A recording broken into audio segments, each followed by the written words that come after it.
This channel does not promote any violent, harmful, or illegal activities. All content provided by this channel is meant for an educational purpose only. নেপালে অশান্তির কারণে কড়া সতর্কতা বাংলার পানি ট্যাঙ্কির সীমান্তে। গতকাল সীমান্ত পরিদর্শনে যান রাজ্যপাল সিভি আনন্দ বোস। গতকাল সকালে কলকাতা থেকে প্রথমে বাগডোগরা বিমানবন্দরে পৌঁছন রাজ্যপাল। সেখান থেকে এসএসবির উত্তরবঙ্গের সদর কার্যালয় রানীডাঙ্গায় সেখানে পৌঁছে যান। এসএসবির উচ্চপদস্থ আধিকারিকদের সঙ্গে সীমান্তের পরিস্থিতি নিয়ে আলোচনা করেন। তারপর পানি ট্যাঙ্কির সীমান্ত পরিদর্শন করেন সিভি আনন্দ বোস। কথা বলেন স্থানীয় সীমান্ত এলাকার মানুষদের সঙ্গে। স্বরাষ্ট্র মন্ত্রক এবং বিদেশ মন্ত্রকের রিপোর্ট দিয়ে নিজের পর্যবেক্ষণ জানাবেন, এমনটাই জানিয়েছেন রাজ্যপাল।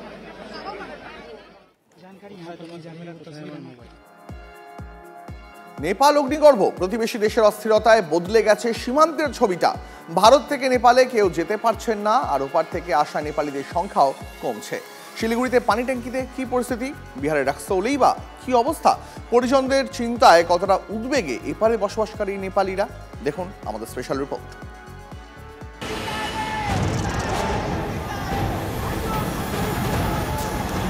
আন্দোলনে উত্তাল প্রতিবেশী রাষ্ট্র নেপাল। ভারত সীমান্তে জারি হাই অ্যালার্ট। থমথমে পরিবেশ শিলিগুড়ির পানি ট্যাঙ্কিতে। কার্যত অঘোষিত বন্ধ চলছে। সারি দিয়ে দাঁড়িয়ে ভারতীয় ট্রাক। নেপালে হিংসার আঁচ পরোক্ষভাবে পানি ট্যাঙ্কিতে।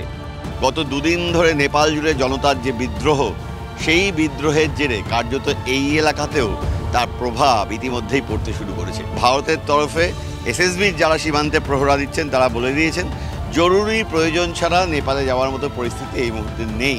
আমি একবার ট্রাকের সারিগুলো আরও একবার দেখাবো। প্রচুর ট্রাকের সারি, হাজার হাজার পণ্যবাহী ট্রাক কিন্তু এভাবেই রাস্তার দুধারে সার দিয়ে অপেক্ষায় কবে ফের স্বাভাবিক হতে পারে নেপাল। নেপাল থেকে ফিরলেন? হ্যাঁ, নেপাল থেকে ফিরলাম। 2 দিন লাগলো আমার আসতে। রাস্তাঘাট ভাঙচুর, ওরা আগুন লেগেছে, গাড়ি সব দান করে রেখেছে, বল্ব করে রেখেছে। এরা যেতে পারছে না, কোনোখানে অনেক অশান্তি ঝামেলা চলছে। गाड़ी ली जाओ माने अनेक मुश्किल, परिस्थिति खूब ही खराब। सेना के हाथ में चले गए आप। और अभी स्थिति क्या है? स्थिति अभी बहुत शांत है। कुछ जल रहा है? नहीं, कुछ अब जलाने का, जलने का, वो तोड़फोड़ करने का कोई चांसेस नहीं है अभी। বন্ধ বিহারের রক্সৌল সীমান্ত। দলে দলে ফিরছেন ভারতীয় পর্যটকরা। নেপালে যেতে দেওয়া হচ্ছে না ভারতীয়দের। অনেকের পরিজন আজকে নেপালে। কাঠমান্ডু সহ বিভিন্ন প্রান্তে কাজ করেন। নেপালের উত্তপ্ত পরিস্থিতি বাড়িয়েছে উদ্বেগ, উৎকণ্ঠা।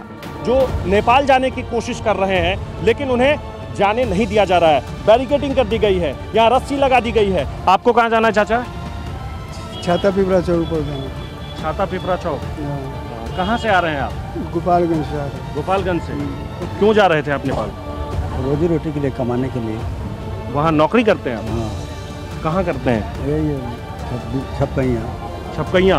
নেপাল ঘুরতে গিয়ে আটকে পড়েছেন বহু বাঙালি পর্যটক। বুধবার তাদের উদ্দেশ্যে বিশেষ বার্তা দিলেন মুখ্যমন্ত্রী মমতা বন্দ্যোপাধ্যায়। টুরিস্ট যারা গেছেন, আমি জানি অনেকে ভ্রমণ যাত্রী বেড়াতে গেছেন, তাদের আমি এটুকু বলবো যে আমরাও রাজ্য সরকার থেকে টেক আপ করেছি, যাতে তারা একটা দিন 2 দিন অপেক্ষা করুন, আস্তে আস্তে আপনাদের ফিরিয়ে নিয়ে আসবো। চিন্তা করবেন না, এক্ষুনি তাড়াহুড়ো করতে গিয়ে কোনো বিপদের মধ্যে পড়বেন না। নেপালে চলছে ধ্বংসলীলা। আত্মীয় স্বজনদের চিন্তায় মন ভালো নেই কলকাতা ও বেহালায় থাকা পরিজনদের। ইন্টারনেট ও ফোন পরিষেবা স্বাভাবিক না থাকায় ফোনেও যোগাযোগ বন্ধ পরিবারের সঙ্গে। পরিস্থিতি দেখে তো ভীষণ একটা ভয় লাগছে, কেন কি ওইখানে আমার বাবা মা দাদা ভাই সবজনই আছে। বারবার একই কথা মনে ঘুরে যে ওরা ঠিক আছে কি না, ফোন তুলছে না, ফোনে কথা হচ্ছে না। টেনশন, আমার তো 2 দিন ফোন করেছি, মাকে ফোন হচ্ছে না, ভাই বোনকেও ফোন হচ্ছে না, খুবই টেনশনে ছিল। ভালো হয়ে যাক, যেরকম ছিল সেই রকম হয়ে যাক, কেন কি নেপাল তো অ্যাজ উই নো একদম পিসফুল কান্ট্রি। নিয়ন্ত্রণ নেওয়ার পরে নেপালি শান্তি ফেরানোর চেষ্টা সেনার। অশান্তি কবে থামবে, অপেক্ষায় এভারেস্টের দেশ। Bureau report, TV9 Bangla.